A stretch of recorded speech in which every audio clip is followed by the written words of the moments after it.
کردار صرف عورت کا ہی نہیں ہوتا، مرد حضرات بھی جب کردار سے گر جائیں گے تو بد کردار ہی کہلائیں گے۔ پردہ عورت کی اور داڑھی مرد کی پہچان ہے۔ جس نے قصر یزیدی کو لرزا یا وہ کوئی مرد نہیں تھا بلکہ وہ عورت تھی۔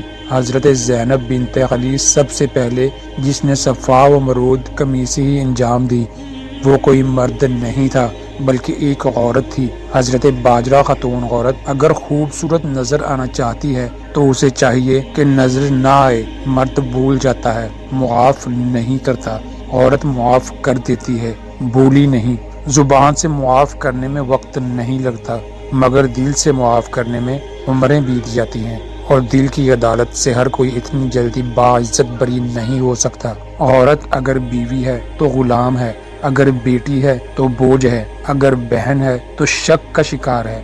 بس عورت اب ماں کے روپ میں ہی کچھ اہمیت کی حامل رہ گئی ہے۔ زبان سے معاف کرنے میں وقت نہیں لگتا مگر دل سے معاف کرنے میں عمریں بیت جاتی ہیں، اور دل کی عدالت سے ہر کوئی اتنی جلدی باعزت بری نہیں ہو سکتا۔ عورت کی خوبی دو باتوں میں ہے، ایک اس کو کوئی نامحرم نہ دیکھے، نمبر دو وہ کسی نامحرم کو نہ دیکھے۔